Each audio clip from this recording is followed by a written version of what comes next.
உள்ளாட்சி அமைப்புகளுக்கு இடையான நிதி பகிர்வில் மாநில அரசுக்கு முழு அதிகாரம் வேண்டும். 16வது நிதிக்குழுவுக்கு தமிழக அரசு பரிந்துரை.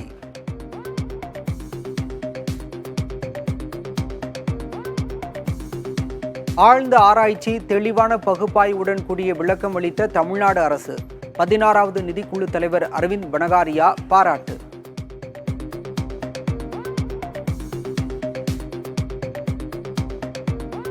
வரும் 30ஆம் தேதி நடைபெறும் தமிழ்நாடு மத்திய பல்கலைக்கழக பட்டமளிப்பு விழாவில் பங்கேற்கிறார் குடியரசுத் தலைவர் முர்மு. ஆளுநர், முதலமைச்சர் ஆகியோரும் பங்கேற்க உள்ளதாக தகவல்.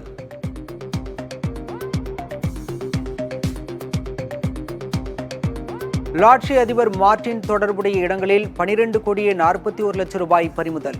6 கோடியே 42 லட்சம் ரூபாய் வைப்பு நிதி முடக்கப்பட்டுள்ளதாக அமலாக்கத்துறை விளக்கம்.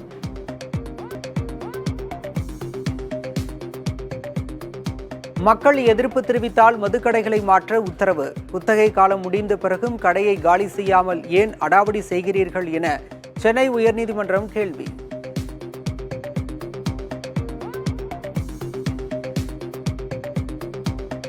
அரசியல் கட்சி பணியாற்றிய அரசு பள்ளி ஆசிரியர் பணியிடை நீக்கம். அதிமுக கூட்டத்தில் பங்கேற்றதாக எழுந்த புகாரில் நடவடிக்கை.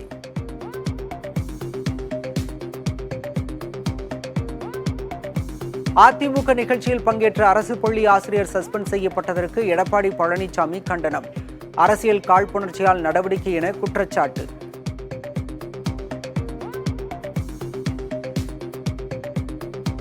கட்சி பொறுப்பிலிருந்து நீக்கப்பட்ட தளவாய் சுந்தரத்திற்கு அதிமுகவில் மீண்டும் பொறுப்பு.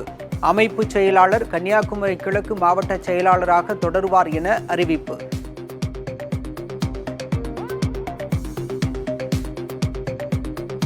மகாராஷ்டிரா, ஜார்க்கண்டில் சட்டப்பேரவை தேர்தலுக்கான பரப்புரை ஓய்ந்தது.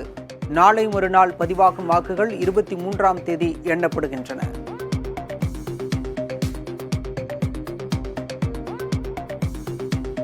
மீண்டும் வன்முறை வெடித்துள்ள மணிப்பூரில் 7 மாவட்டங்களில் இணைய சேவைக்கு தடை நீடிப்பு.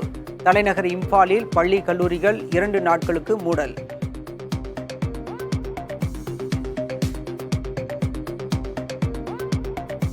டெல்லி காற்று மாசு விவகாரத்தில் மத்திய மாநில அரசுகளின் நடவடிக்கைகள் குறித்து உச்சநீதிமன்றம் கடும் அதிருப்தி.